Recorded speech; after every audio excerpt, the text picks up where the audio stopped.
welcome to brand new podcast. We have a pretty big announcement.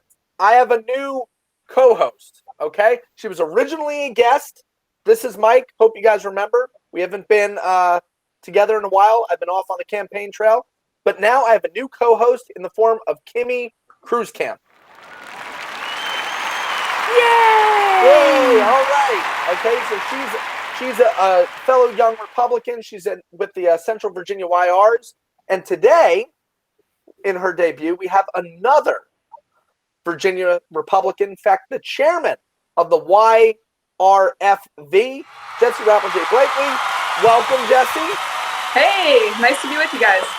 Hey, Jessi. Hi, All Kimmy. right. So let's start off with, you were just elected, taking over for Thomas Turner. Mm-hmm. Okay, so 2021 is a big year. We have a pretty big shot to actually win the governor's mansion. How are you going to utilize the YRs as chairman? So Thomas has definitely laid a fantastic foundation over the last 2 years, really built our organization up. So there's a lot of opportunity this year, setting up, as you said, we have the best chance at a statewide election that we have had in probably 10 years. We've got House of Delegates candidates contesting in almost every district. Hopefully by the deadline, we will have every district filled. So it's definitely a super exciting year. I know that we have more YR candidates running than we've had before. So there is a ton of opportunity for our federation to be involved, and we're thrilled. One of the big things that we're going to be doing this year, along with a recruitment drive, is bringing in some pretty substantial national resources to support our candidates. So actually yesterday I had a meeting with Grant Youngkin to discuss some deployment plans, to talk with them about how we can support them. So we're very excited to kick that off very soon. I know Kimmy's going to be on the campaigns committee, so she'll be helping out there as well. Normally in Virginia, we've gotten a maximum of one nationally supported deployment, which is basically a weekend-long day of action where we bring in YRs from all over the country. They knock out a couple thousand voter contacts, and we do that in targeted races where we feel like we can have a huge effect, either flipping a seat or holding a very, very contentious seat. And we'll knock for the full ticket. So at the end of April, I was in Milwaukee at our national meeting. I just finished serving 2 years as our national committee woman. So that was a great setup to being chair and learning the ropes with Thomas. So I spoke with our national chairman, and he said that we're probably going to have between 2 and 4 nationally supported deployments. We're going to plan for 4. We're going to be inviting in YRs from all over the country to help us out anytime that we're active. And so we're coordinating with the campaign to make sure that we can have lots of opportunities for our YRs to go out and make voter contacts. Last year, we made about 600,000 voter contacts for President Trump, and we're hoping to increase our members and increase our voter contact numbers. We were number 10 in the nation last year for activism, and so we're hoping to get number 1 this year. That's incredible. And we have such an exciting ticket this year. We have Glenn Youngkin, we have Winston Sears, we have Jason Miaras. Kimmy, how do you and Jessi know each other? How did you guys get to meet? Because we're all YRs, and it's funny, like we've all connected, and we're all like 3 degrees of separation between each other.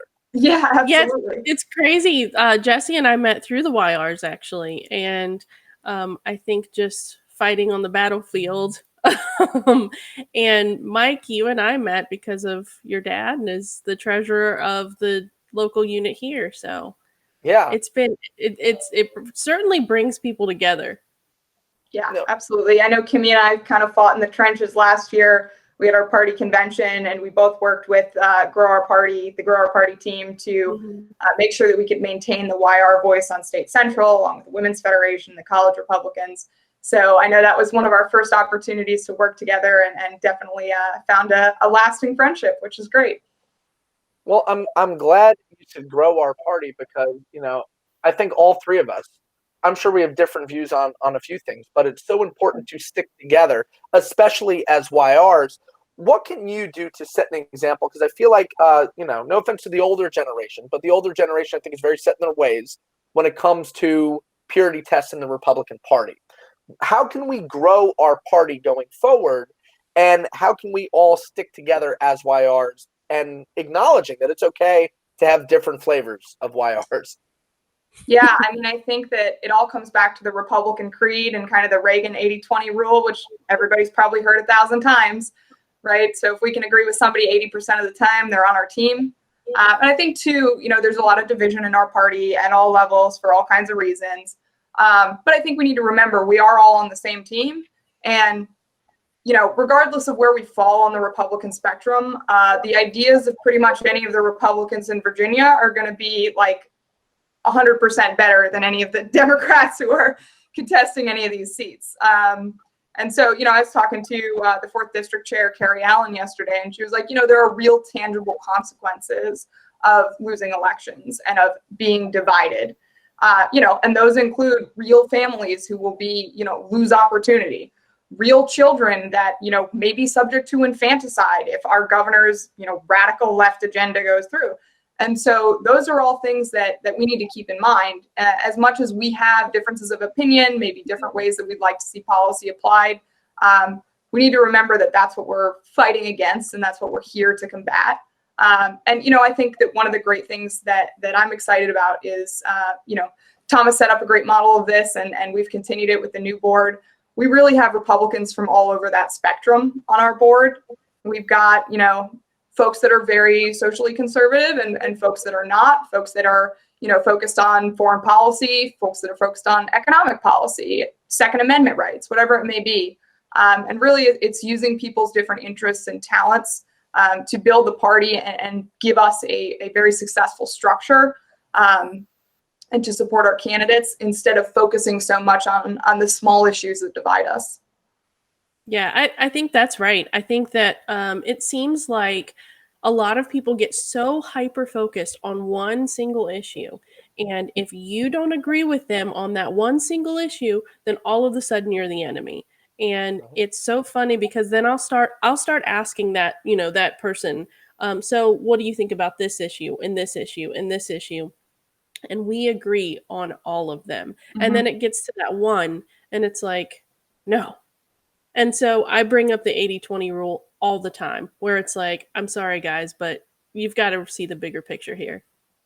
Yeah, I mean, I can tell you guys from experience, running for delegate, I was one of those YRs that threw my hat in the ring, didn't come up, I came up a little short, but so many questions on the campaign trail when they're like, look, our kids still fully aren't back to school.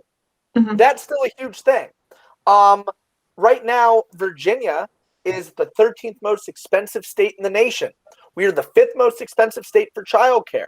So those are the issues I hope to speak to. But I'd have voters come up to me and they say, well, why aren't you speaking out about trans bathrooms? I'm like, guys, no pun intended, I don't give a shit. Like, there's too many things in front of us right now, right?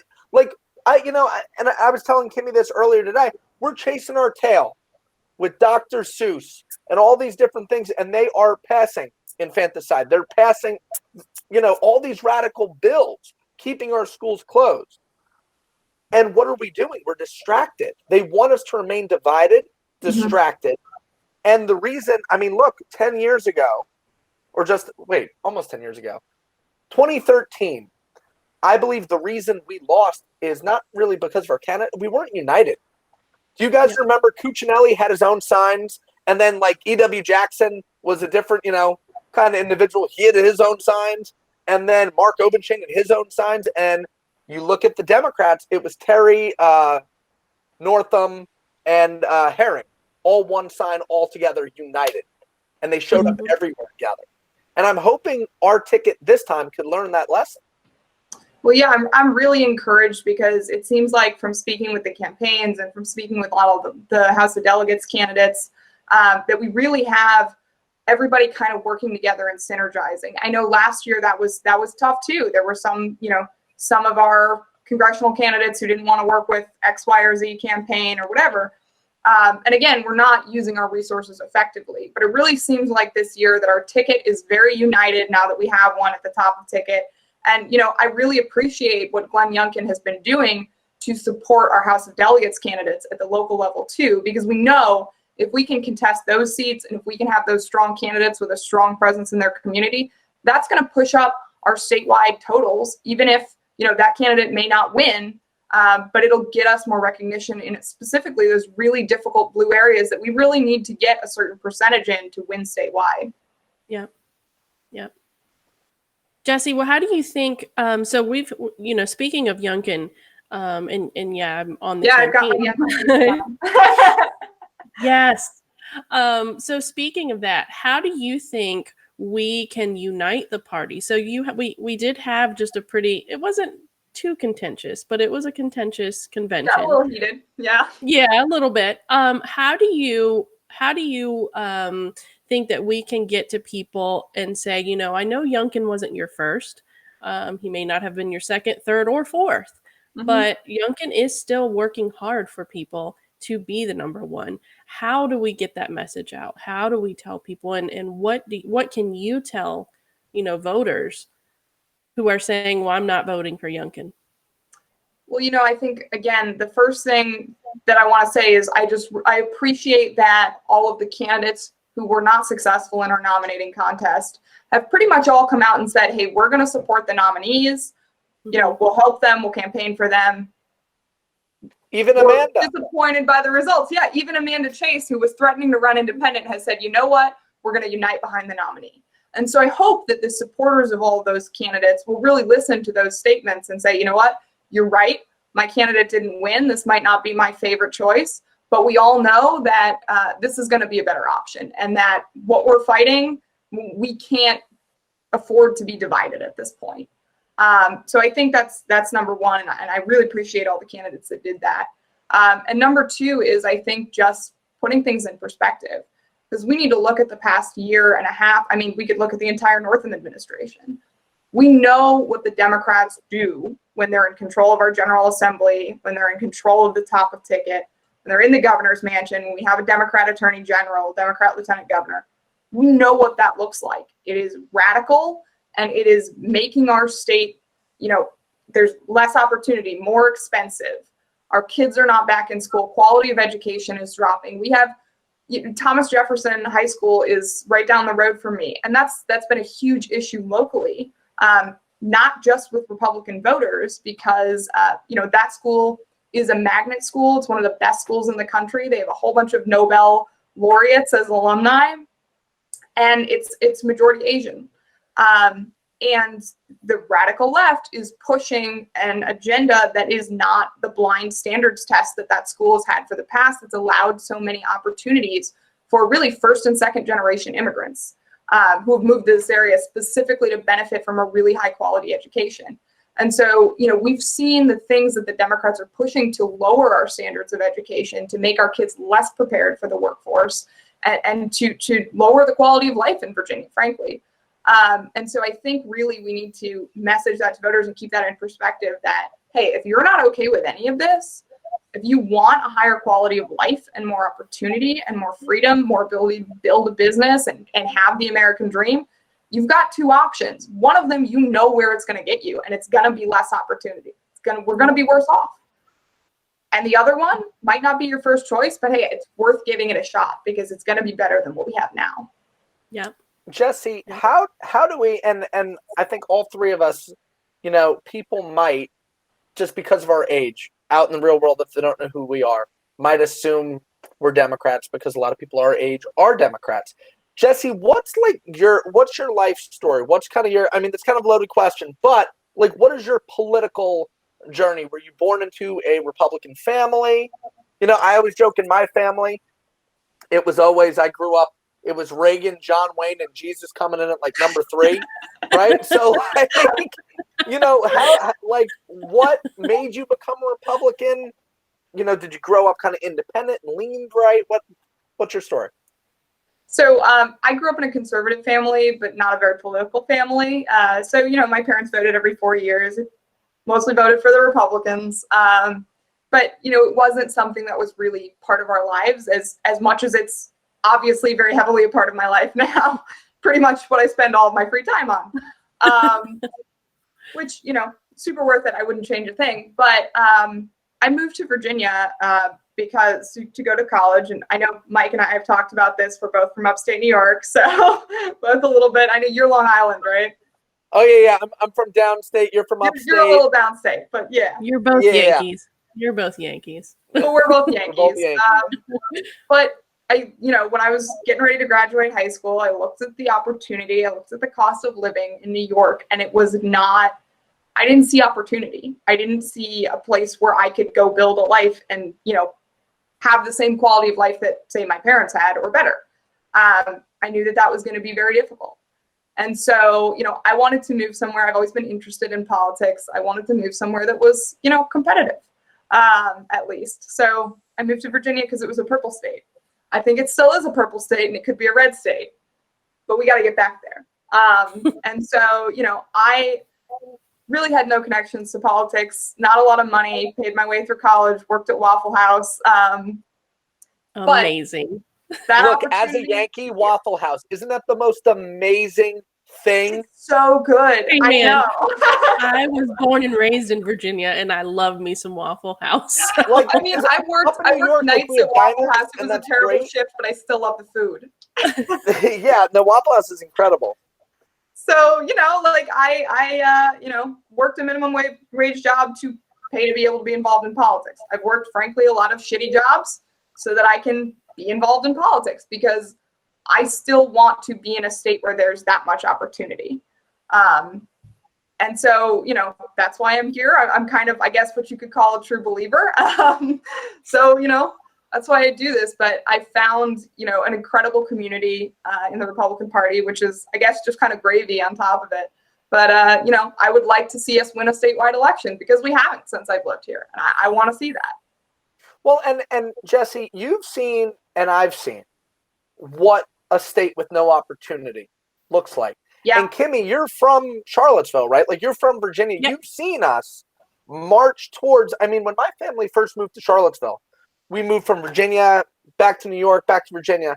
Charlottesville was ranked the #1 place to live in America on the East Coast for like 20 years. And now it's just as expensive as Nova.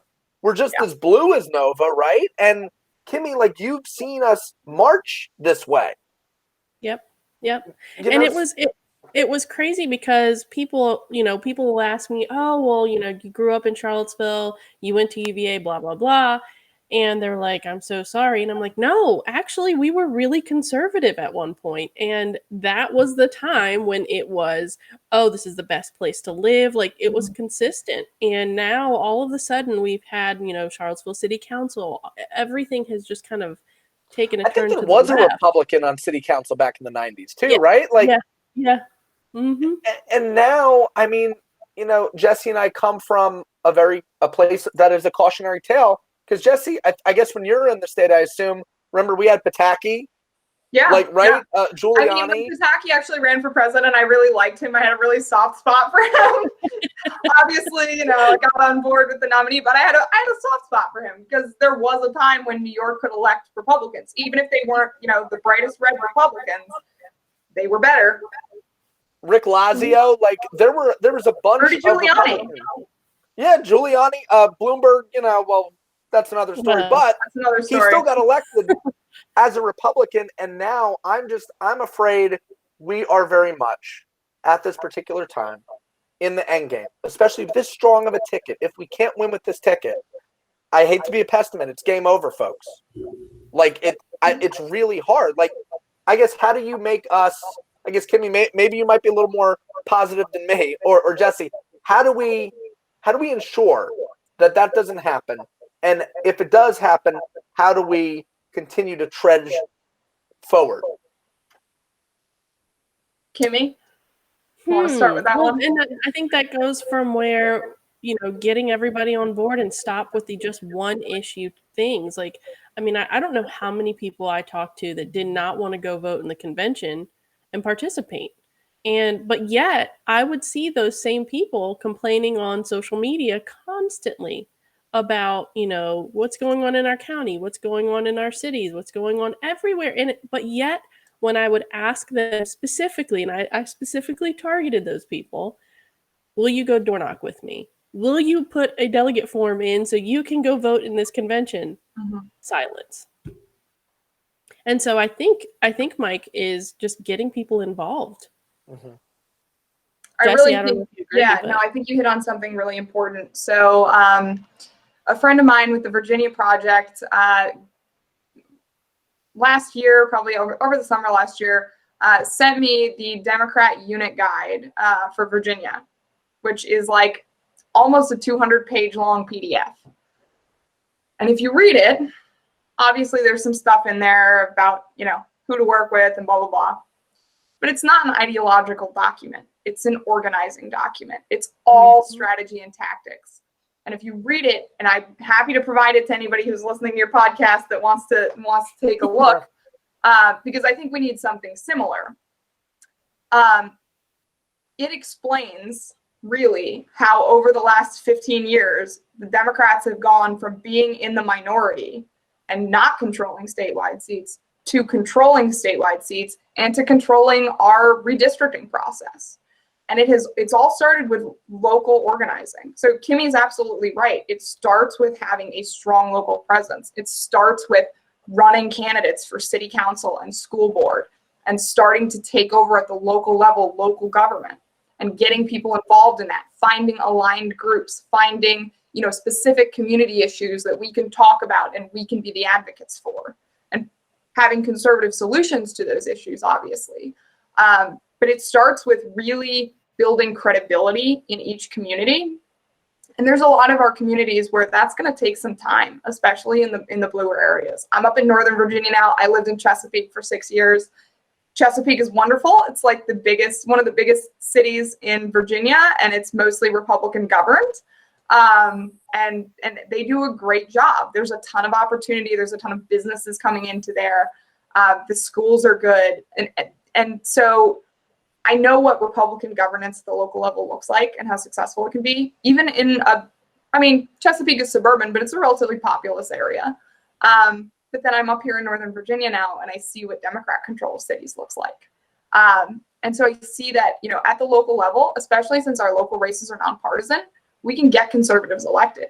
And that's a good building block for taking back House of Delegates seats in blue areas, for taking back state Senate seats in local areas, and then for taking back congressional districts. But we tend to think about things from an election cycle to election cycle mindset, because obviously we have elections every year. So it's a lot of bandwidth that takes up. But what the Democrats have done and why they have been able to take Virginia over is because they've thought about this from a really long-term perspective. And so, you know, I hope we can win back control this year and stop that tide, but we still need to be planning for the long term, because it's not just enough to win one election. We have to build an infrastructure so that we can continue to be successful electorally. Well, and I think Sean Kenney actually wrote, I think he tweeted out an article from his paper, but he said that basically Virginia didn't become blue overnight. It's been a 20-year process. Absolutely. Because, like, you know, I read the same document, too, from the Virginia Project. And, you know, say what you will about the Democrats. They're incredible organizers. They're incredible marketers.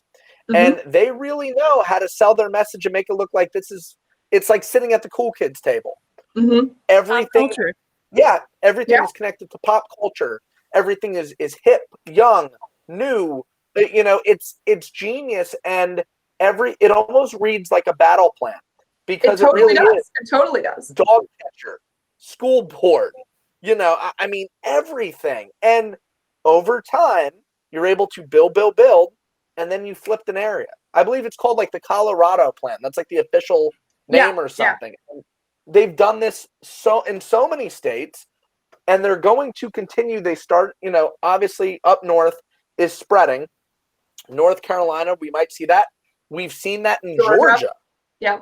In, you know, I'm trying to think what other. South Carolina is South Carolina, but they're running. I mean, Texas is even getting purpler and purpler every election. Yeah. Mm-hmm. You know? Yeah. So we have our work cut out, and it's a shame because the writing's on the wall, and they've given us their strategy for free.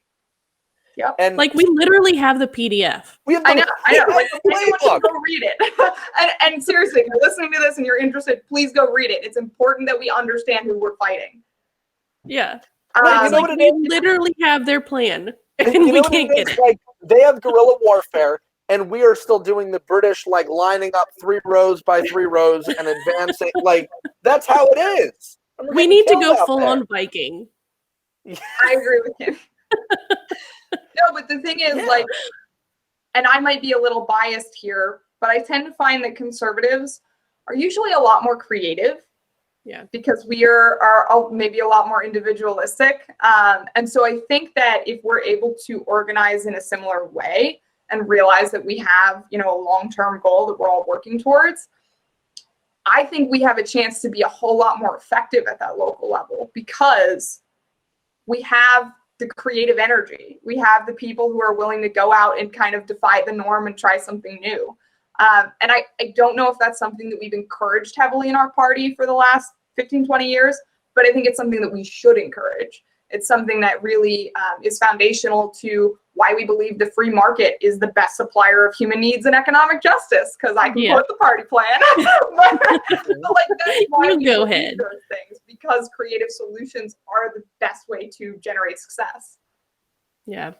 100%. Jessi, I wanted to ask you, how did you, so speaking of like running and putting stuff together, you and I ran on the same ticket.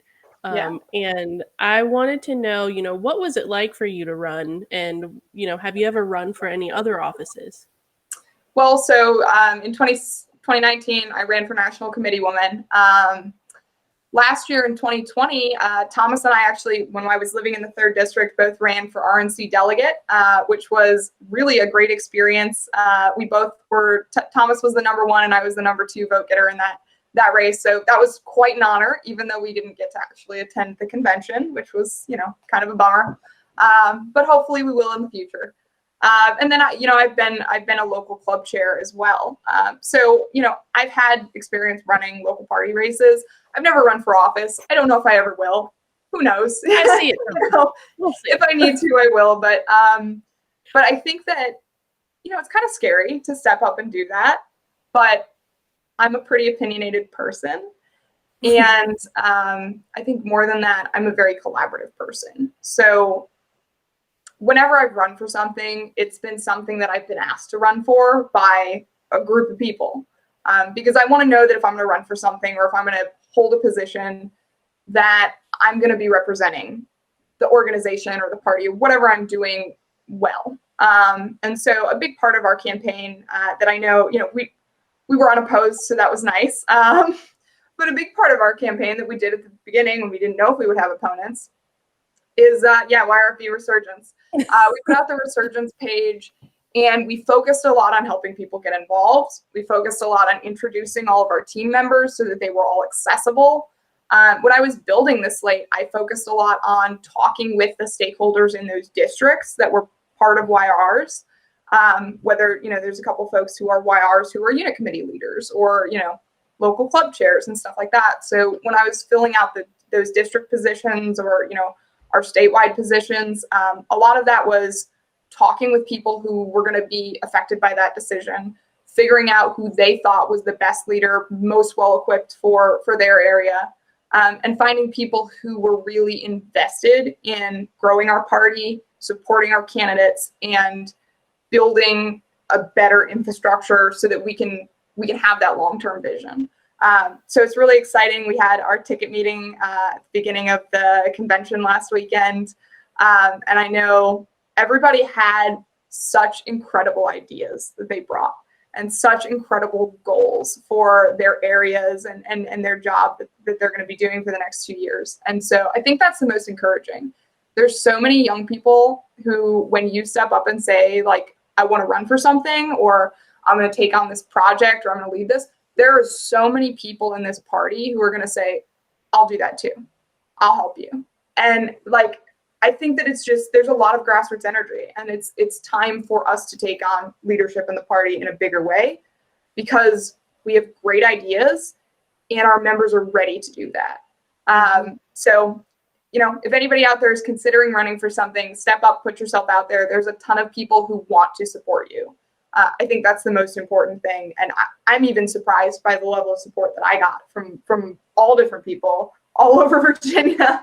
And I was like, hey, I'm going to do this. So Well, look, a lesson from my race. I mean, I stepped up, and I always found that there's two factions in our party. There's some that are like, go ahead, do it, absolutely. But then there is kind of the good old boys network, and that exists in any political organization. For sure. And look, as someone who is individualistic, I don't believe in ring kissing. That ticked a lot of people off. But it's interesting because I found and I tapped into support that I wouldn't have even discovered if I didn't step up. That wasn't already there. I brought new people into the process, into the fold, and addressed issues that, frankly, pulled new voters in. And I think that's the important thing. We have to toss our hat in the ring. We have to do it.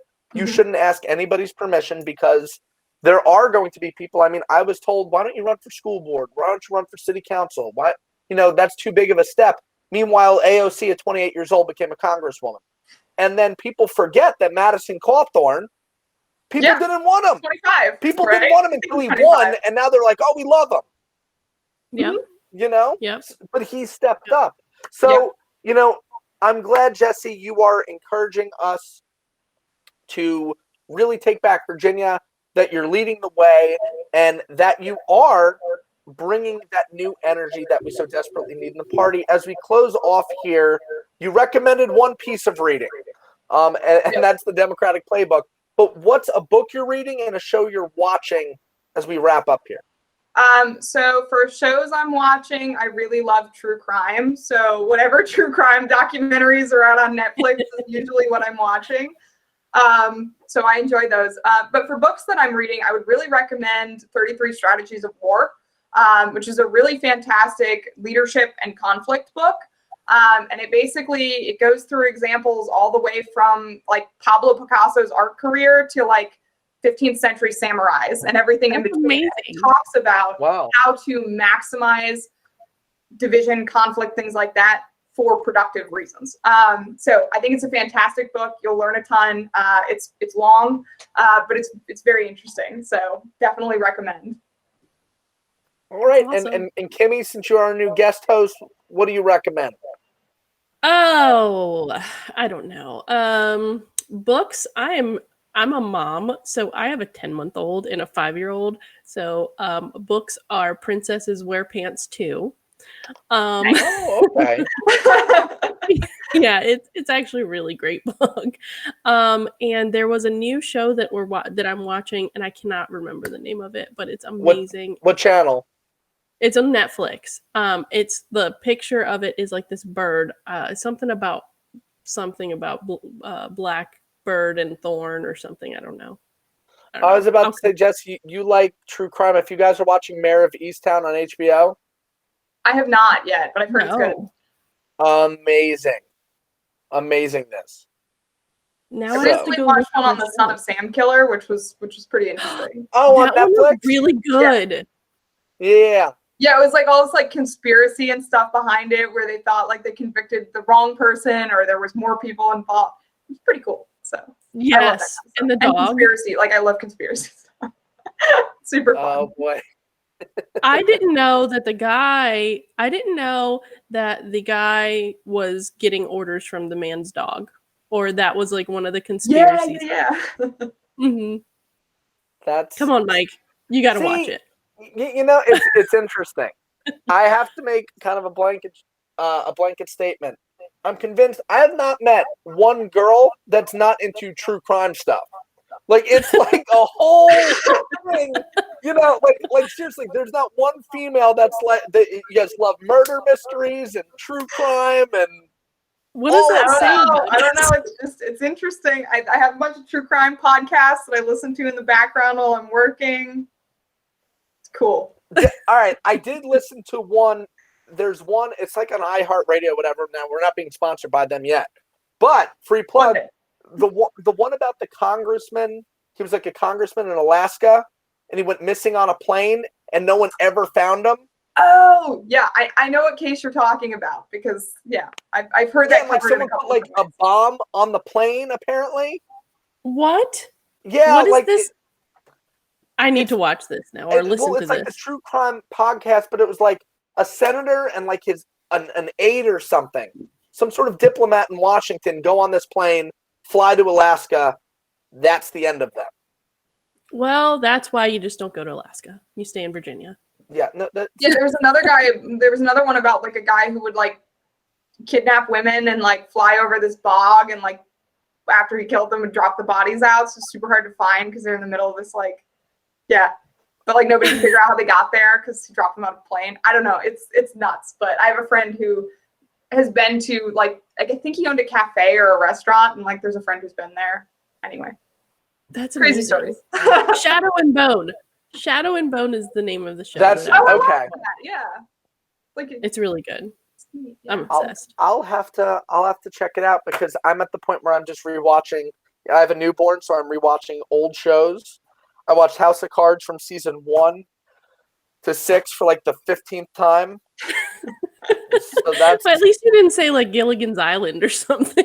Oh no! But I mean, I don't know. You know my dad. My dad and I have been binge watched Frasier 47 times from season 1 to season 11. Like the time I was 7. Yeah, like it's been a whole thing. What's your guys' like background binge watch show? Is it Frasier? Yeah, because you know the dialogue, you know the episodes, but it's a comfort thing in the background. Absolutely. Mm-hmm. How about you, Kimmy? I would probably, because I have children, it's probably like Blaze and the Monster Machines. Blaze, is that new? No, you will learn, my friend. You will learn. Blaze and the Monster Machine. There's not going to be any more Frasier on the TV. It's going to be like, I don't know, whatever's popular, Sammy and the Dinos or whatever it is. Oh my gosh. My new one is Letterkenny. I think I love that show. It's so hilarious. Yeah, the Canadian show. Mm-hmm. I've watched it through a couple times now, and I grew up in a relatively rural area, so I find a lot of the things like specifically really funny, being like a 4-H kid and stuff like that. To close out on, if you guys haven't, another show. Once again, we're not being paid by any of these people, but Ted Lasso. Yes, I love that show in a long time. Yep. Jessi, have you watched it? I don't think I have, but I'll have to. You will love it. Oh, and Space Force. Yes.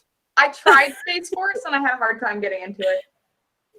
Give it like 2 or 3 episodes. Okay. Because then you'll start finding some similarities of like politics in it. See, the movie we were supposed to see. Apparently never came out, but it ties into this episode. There was going to be a movie called Young Republicans. What? With Daniel Radcliffe and I forgot the other, Dane DeHaan. And they were cast as a young Lee Atwater and Karl Rove. Oh my God, that needs to be on the shelf since 2013. No. Really? Yeah, and I was like, "Oh my God, I want to see this movie." Like we've just got to make it. Like, that sounds amazing, but also Kimmy and I have talked about this. We need an RPV sitcom. Mm-hmm. It needs to happen. That's a whole other episode. There's a lot of material. There's like a ton of material. I love everybody, but it needs to happen. It would be great. Mm-hmm. Yeah. Or like, it would be kind of like that show that it's The Circus right now. I don't know what. Yes, I love it's The called Circus. The Circus, but it's like follows like politics. That's what it is. With my former co-host Matt, I was like, dude, we got to have a Virginia version because there's so much that goes down. Oh gosh, there'd be like you'd have to have a season for each faction of our party. oh yeah, like the different storylines. I just think it would be great to hear the same event told by like 2 sides of the coin on whatever, and like that'd be amazing. Like The Office, just like interview certain. Sure, we get some really interesting retellings of things. Oh my God, with like acted out like dramatizations. Exactly. Oh my gosh. All right, well, Jessi, thanks for joining us. This has been a lot of fun in a long time. And guys, get used to seeing Kimmy because she is the official co-host on Grad New Podcast. We thank you, Jessi, for coming on with us. Thanks so much for having me. Look forward to seeing more from both of y'all. Yay! All right.